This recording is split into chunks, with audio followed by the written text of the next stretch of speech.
नमस्कार किसान भाइयों, फिर से स्वागत है आपका आपके ही चैनल में, आपके ही यूट्यूब परिवार में। तो बॉर्डर पे प्याज क्या भाव चला, तेजी में चला या मंदी में, जो भी है आपको भाव बताएंगे, क्या भाव वहाँ चला है।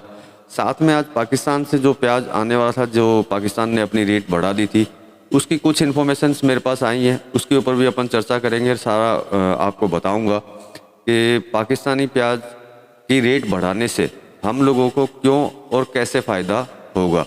तो वीडियो में बने रहिएगा, वीडियो पूरा ही देख के जाइएगा। पूरा देखेंगे तभी आपको पूरी इन्फॉर्मेशन समझ में आएगी, जानकारी समझ में आएगी आपको।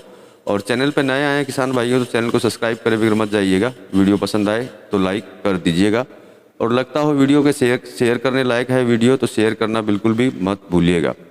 तो सबसे पहले पाकिस्तानी प्याज के ऊपर चर्चा कर लेते हैं कि देखिए, पाकिस्तान ने जो अभी किया, जो पहले शायद 160 या 162 डॉलर के करीब प्याज का भाव था उसका, भारत की ड्यूटी को देख करके उसने 220 डॉलर के करीब अपना प्याज कर दिया। तो देखिए, ये मैं डॉलर में बोल रहा हूँ तो आप इंडियन करेंसी में आपको बता देता हूँ, जिससे कि आपको समझने में आसानी रहेगी। डॉलर में बोलूँगा तो आपको समझ में नहीं आएगा।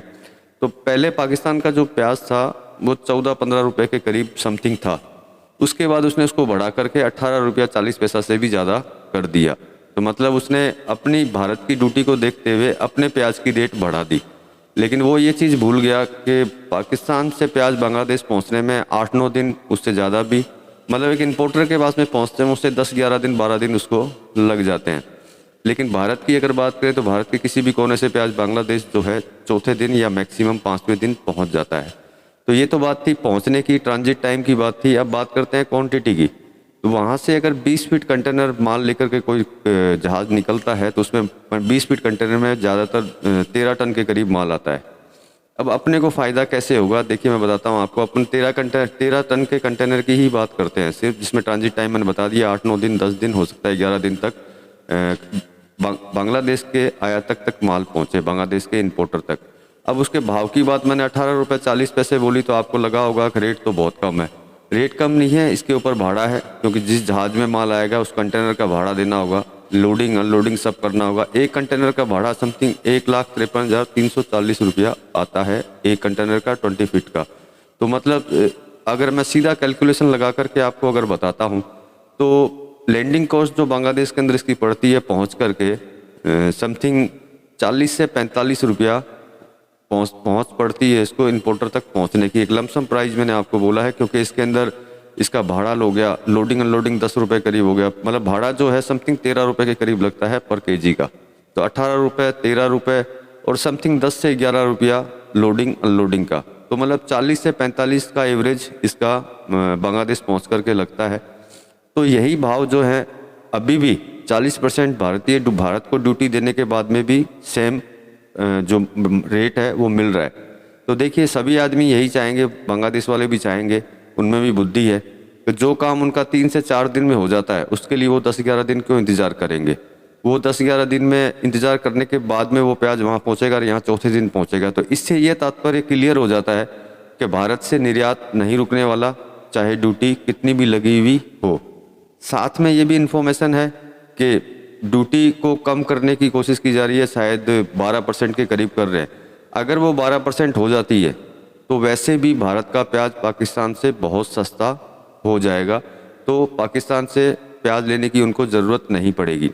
अब कुछ भाई लोग बोलते हैं कि बांग्लादेश ने 9 देशों से प्याज लेने की बात कही, एग्रीमेंट किए और भारत का नाम नहीं लिया। तो दोस्तों, सबसे पहले एक बात बता देता हूँ, नई कंट्री का नाम जब इशू किया जाता है उसका मतलब ये होता है कि वो उस कंट्री से कभी कभार काम करती है या कभी कभार काम करेगी, लेकिन भारत का नाम उसे देने की ज़रूरत नहीं है। क्यों ज़रूरत नहीं है? कि भारत से उसका रेगुलर काम चलता है, आज भी चल रहा है और आगे भी चलता हुआ रहेगा, कभी बंद नहीं होगा। जो 9 देशों के नाम जो लिए हैं उसका कारण सिर्फ इतना ही है कि उनसे वो काम करने वाली है या करेगी, वो करेगा वो देश, इसलिए उन्होंने नाम लिया। भारत से ना तो उसने बंद किया ना उसने चालू किया। जैसा चल रहा था बरसों बरस से, आज भी वैसा ही चल रहा है और आगे भी वैसा ही चलता रहेगा।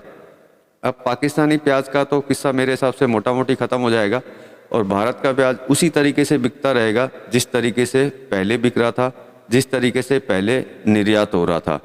और अगर गवर्नमेंट ने अगर मेहरबानी की और 12% ड्यूटी कर दी तो फिर तो बल्ले बल्ले है, क्योंकि उसके बाद तो फिर और ज़्यादा निर्यात होना चालू हो जाएगा। तो ये मेरा एक विचार था, मैंने एक गणित लगाई अपनी या अपनी इन्फॉर्मेशन से निकाल करके मैंने ये समथिंग पता किया कि पाकिस्तानी प्याज बांग्लादेश पहुंच करके पड़ेगा कितने का। तो जितने में वो पड़ेगा उससे कम के अंदर या उसके बराबर के अंदर ही अपना भारतीय प्याज निर्यात हो रहा है। तो निश्चित बात है हर आदमी बांग्लादेश का हर इंपोर्टर जो है इंडिया से ही लेना पसंद करेगा, वहाँ से नहीं मंगाएगा।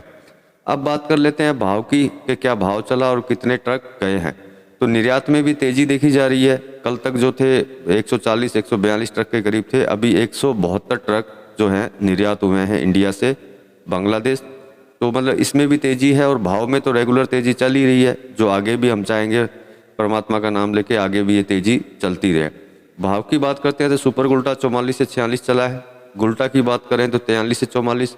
गुल्टा गुल्टी की बात करें तो वो भी 43 से 44। और मीडियम मोटे की बात करें तो 41 से 43।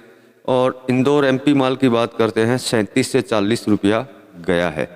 तो ये भाव थे वहाँ के। भाव में भी तेज़ी है, साथ में निर्यात में भी तेज़ी है।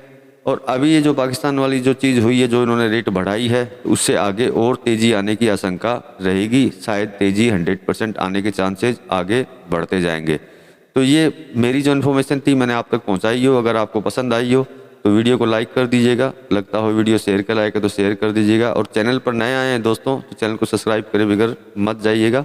मिलते हैं अगली इन्फॉर्मेशन के साथ, अगले भाव के साथ। तब तक के लिए जय जवान जय किसान।